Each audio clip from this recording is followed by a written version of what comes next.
সবাই কেমন আছো? আশা করি সবাই ভালো আছো, আমিও ভালো আছি। আর এখানে চলে এলাম আমি রান্নাঘরে কালকে পিঠা ভেজে আমার গ্যাস ওভেনটা শেষ হয়ে গেছে। এটা আমি আজকে সকালে পরিষ্কার করে নিব, নাহলে এই গ্যাস ওভেনে কিভাবে আমি রান্না করব।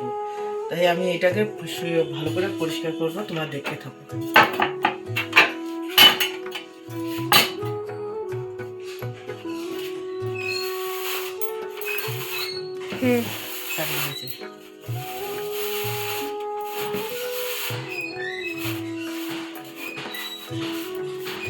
বন্ধুরা, কালকে পিঠা ভাজতে ভাজতে অনেক রাত হয়ে গেছে, প্রায় 10:30 মতন বাজে। আর এত ঠান্ডা বলার মতো না।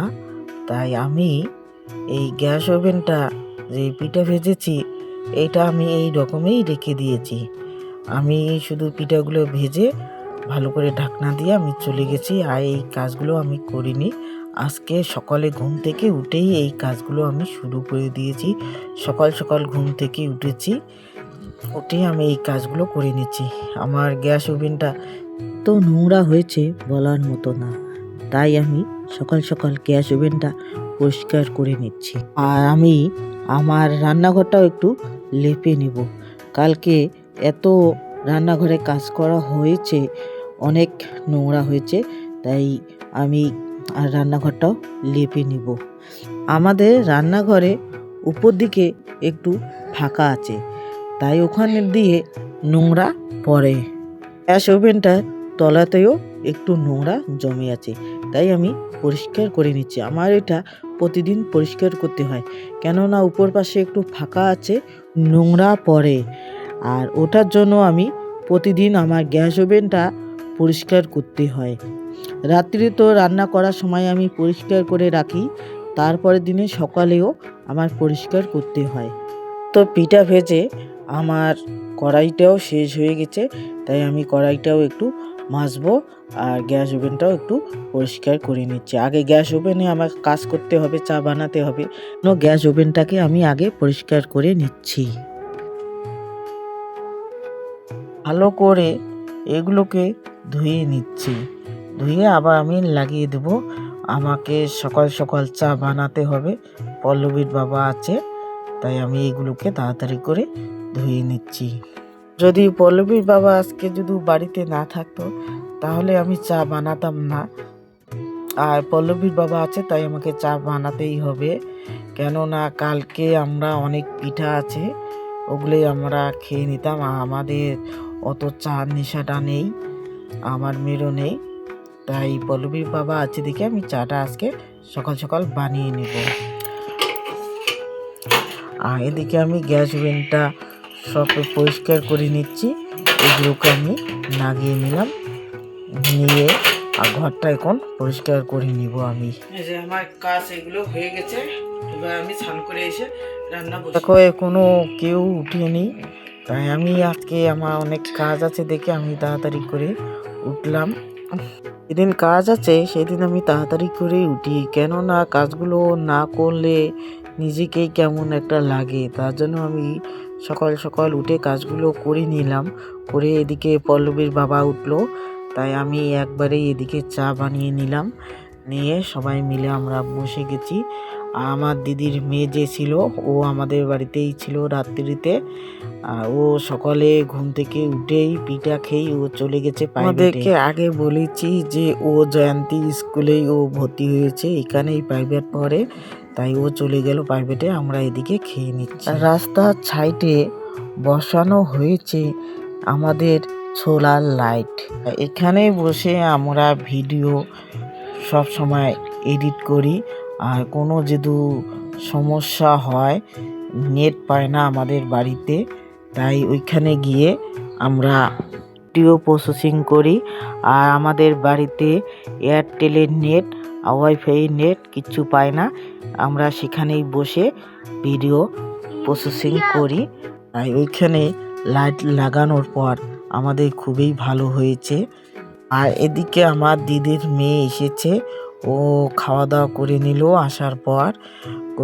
আর ওর নাম হয়েছে নীলিমা বর্মন, আমার নিজের দিদির মেয়ে।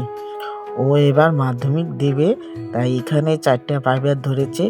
ও মাঝে মধ্যে আমাদের বাড়িতে ঢুকে খাওয়া দাওয়া করে, তাই ওকে আমি বললাম যে আমার বাড়িতে চলে আয়, দুজনেই একসাথে মিলে আমরা পিঠা বানাবো।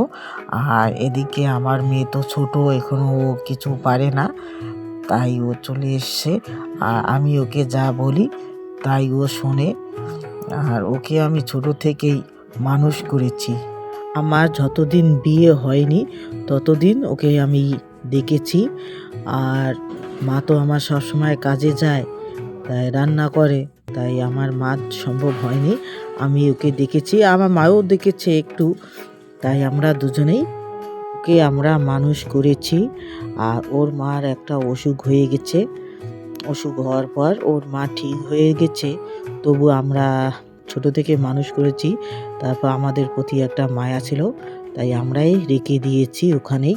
আর বড় হওয়ার পর আমরা স্কুলে, আমাদের বাড়ির পাশে স্কুলে আমরা ওকে ভর্তি করে দিয়েছি।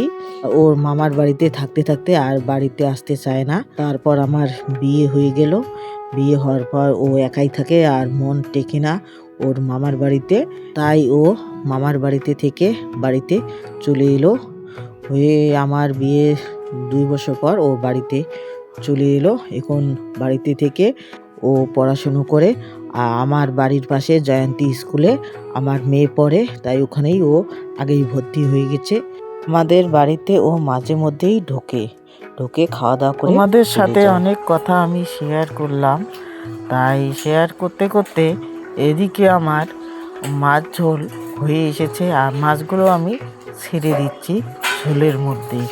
এটাকে আমি একটু ঝোল করলাম, কেননা কোনো আজকে ডাল করিনি, মাছের ঝোলে আমি করলাম।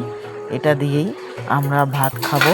আমি তারপরে একটু ছেঁকা রান্না করে দিব পল্লবীর বাবাকে। পল্লবীর বাবা ছেঁকা রান্না করতে আমাকে বলল যে ছেঁকা রান্না কর, ও একাই ছেঁকা রান্না করতে পারে না, তা আমি ছেঁকা রান্না করে দিই যখন ও বাড়িতে আসে।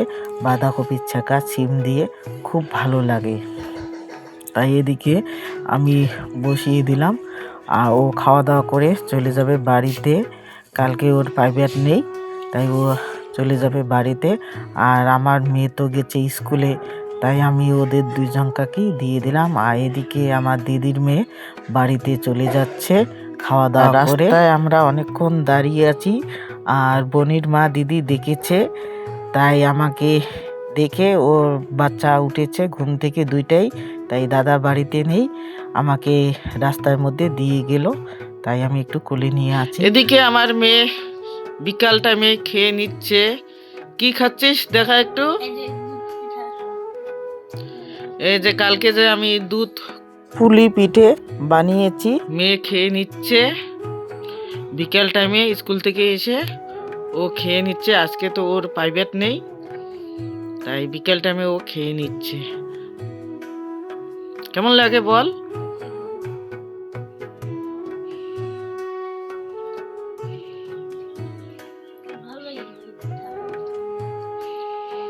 কালকে আমি অল্পটুক বানিয়েছি, সেটাই সবাই অল্প অল্প করে খেয়ে নিয়েছি। আর অল্প জিনিসের অনেক স্বাদ, তাই কি আর করব, দুধ না থাকায় অল্পটুক আমি বানিয়েছি। মেয়ে বলেছে তাই আমি একটু বানিয়েছি, তাই সবাই একটু অল্প অল্প করে খেয়েছি। আর মেয়েই বেশি খেয়েছে, তাই একটু আমি থুয়েছি মেয়ের জন্য। ও খেয়ে নিচ্ছে স্কুল থেকে এসে, আর ভাত খায়নি, ওগুলোই খেয়ে নিচ্ছে। আর এদিকে আর রাত্রিতে আমি ওর বাবার জন্য রুটি ভেজে নিচ্ছি। ওর বাবা তো রাত্রিতে ভাত খাবে না, তাই অল্প 2টা আমি রুটি ভেজে নিচ্ছি। এই 4-5টা মতন আমি রুটি ভেজে নিচ্ছি, তরকারি দিয়ে খাবে। আমার জন্য দুপুরকার ভাত আছে, তাই ওই ভাতগুলো আমি খেয়ে নিব। আর ও বাপের জন্য আমি একটু রুটি ভেজে নিচ্ছি। আর এদিকে দীপিকা এসেছে আমাকে একটু কথা বলার জন্য, তাই ও কথা বলে চলে গেল। আর এদিকে আমার রুটি ভাজা শেষ হয়ে গেছে, ওর বাবাকে আমি খেতে দিয়েছি রান্নাঘরেই। আর এদিকে আমি ভাত নিয়েছি, ভাত খাবো। আর ওর বাবা তরকারি দিয়ে রুটি খেয়ে নিচ্ছে। আর আমি ভাত যে খাবো ওগুলো দুপুরেই রান্না করেছি, সেটাই আমি খেয়ে নিব। ভিডিওটা আমার এই পর্যন্তই। আমার ভিডিওটা যদি তোমাদেরকে ভালো লাগে তাহলে লাইক, শেয়ার, সাবস্ক্রাইব করে দিবেন, পাশে থাকবেন। সবাই ভালো থাকবেন, সুস্থ থাকবেন। Good night.